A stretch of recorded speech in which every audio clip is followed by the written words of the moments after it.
The Crow and the Swan. Long ago, in a peaceful land filled with rivers, forests, and wide open skies, there lived a beautiful white swan near a clear blue lake. The water of the lake was so pure that one could see colorful fish swimming beneath the surface. Lotus flowers bloomed gently on the water, and tall green reeds danced with the wind. The swan loved this lake more than anything else in the world. The swan was admired by all creatures. Its feathers were bright white like fresh snow, its movements were graceful, and its voice was soft and pleasant. Every morning, the swan would glide across the lake, greeting the rising sun. It spent its days swimming peacefully, eating lotus stems, and resting near the water's edge.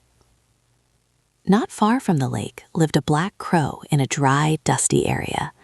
The land around the crow was dull and lifeless. There were no flowers, no clear water, and no sweet breeze, only dry trees and scattered waste left behind by humans. The crow survived by eating leftovers and scraps. Its feathers were always dusty, and its voice was harsh. One day, while flying high in the sky in search of food, the crow saw the lake for the first time. The sunlight reflected beautifully on the water, and the swan was floating calmly in the middle of the lake. The crow was amazed. "Wow," the crow said to himself. "That bird looks so peaceful and pure, and what a wonderful place to live." The crow flew down and landed on a nearby tree branch. Watching the swan carefully, the crow felt a mix of jealousy and curiosity. "Why is that swan so happy?" the crow wondered. "I live among dirt and hunger, while it lives in such beauty." After a while, the crow decided to talk to the swan. He flew closer and called out loudly, "Oh, swan! Oh, beautiful swan!" The swan looked up calmly and replied, "Greetings, crow. What brings you to my lake?" The crow said, "I have never seen such clean water and such a peaceful life. Tell me, swan, are you the happiest bird in the world?" The swan smiled gently and said, "Happiness does not depend on beauty or place, dear crow. I am content because I live in harmony with nature." The crow laughed harshly. "Harmony? I believe happiness depends on having the best life. You live in water, I live in filth. Surely you are happier than me." The swan replied kindly, "Crow, every creature has its own way of living. We must accept our nature." But the crow was not satisfied. His jealousy grew stronger.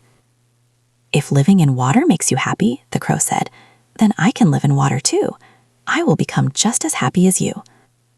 The swan looked concerned. "Crow, water is my home, but not yours. You are not made for this life."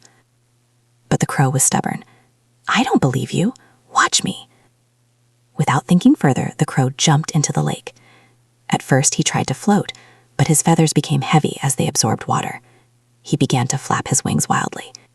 "Help! Help!" the crow cried as he struggled to stay above water. The swan quickly swam toward him and gently supported the crow with its strong wings, guiding him back to the shore. Coughing and shivering, the crow crawled onto dry land. His feathers were soaked, and his pride was hurt. The swan said softly, "Now do you understand, crow? Every creature has its own strengths and limits." The crow hung his head in shame. "Yes, swan, I was foolish. I wanted your life instead of accepting my own." The swan continued, "True happiness comes from knowing who you are and living according to your nature, not from jealousy." The crow stayed silent for a moment, thinking deeply. Then he said, "I see now. I may not live in a beautiful lake, but I am strong in my own way.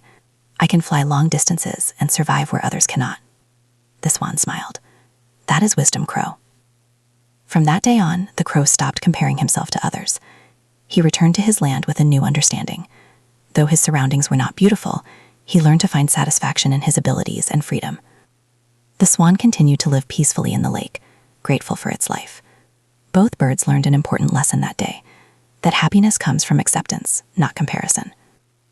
And so the crow and the swan went their separate ways, wiser and calmer than before. Moral of the story: do not envy others. True happiness lies in accepting yourself and your nature.